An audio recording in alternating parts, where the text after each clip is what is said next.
Good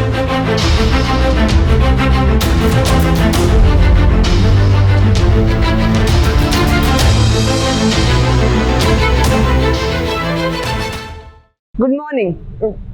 While a lot of people would expect two countries having a shared history to be brother nations, that's not the case for India and Pakistan. Given that, I'll be talking about Indo-Pak relations. Indo-Pak relations date back to 1947 when the partition of India and Pakistan was witnessed by communal violence. But that was not the end. It continued with 1965 war, moving on to 1971 war when India intervened in eastern Pakistan to give independence to Bangladesh, and then eventually 1999 Kargil wars. This tension were further escalated in 1998 when both the countries, India and Pakistan, tested their nuclear weapons. India has been advocating peace efforts, while Pakistan is known for funding terrorist groups like Jaish-e-Mohammed, etc. And India has been victim of such attacks in 2001, the Parliament attack, and 2008, the Mumbai hotel attack. While India and Pakistan relations are not only limited to Kashmir dispute or terrorist attack, it is also aggravated by the Indus Water Treaty and has a lot of problems with the water sharing as well. India on a global platform has been very clear about its stance on terrorism and has been cornering Pakistan for its terrorist activities. As Jaishankar liked to call it, the victims of terrorism do not sit with the perpetrators of terrorism and talk about terrorism. On the way ahead, India has been increasing its ties with the Middle Eastern countries and has been increasing its influence to counter the Pakistan's efforts to attack India. India has been come out as a global power and hence will continue to advocate for peace. Thank you. Good evening, my friends.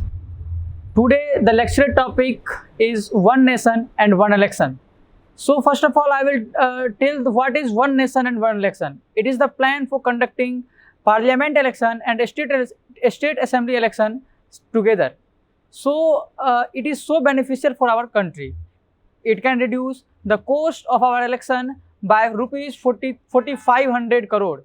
National Commission of India has estimated that in the last election, rupees 60,000 crores was in expenditure in the National Commission of India, and it was also has been stated by the National Commission of India that it is the world most expensive election which was held in India. So it was the matter of concern.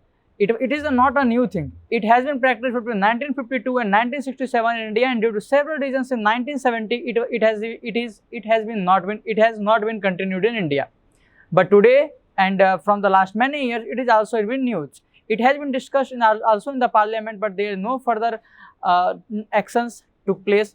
There are many challenges about One Nation and One Election, that the national parties and the famous political parties are against it. That they are thinking the party which are in the rules are playing diplomatic things as they are in the ruling. I think One Nation and One Election will help India in this case, like as I have mentioned, that it will also reduce the cost. And during the elections, the model code of conduct has been implemented in the country.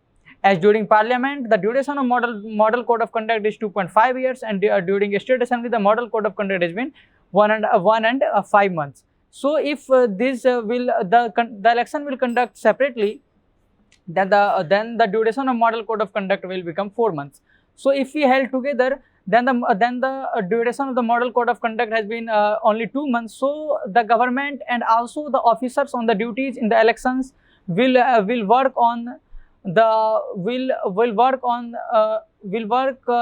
solving the problems of the peoples and introducing new reforms. As during model code of conduct, National Commission has strict rules that no government has introduced many laws and reforms, and many projects should be discussed in the parliament. Thank you so much, gentlemen. अब defence exam crack करना हुआ और भी आसान। त्रिशूल defence academy लेकर आए हैं बिल्कुल ही एडवांस लर्निंग ऐप। तो आज ही ज्वाइन करें और स्टार्ट करें अपनी ऑनलाइन क्लासेस।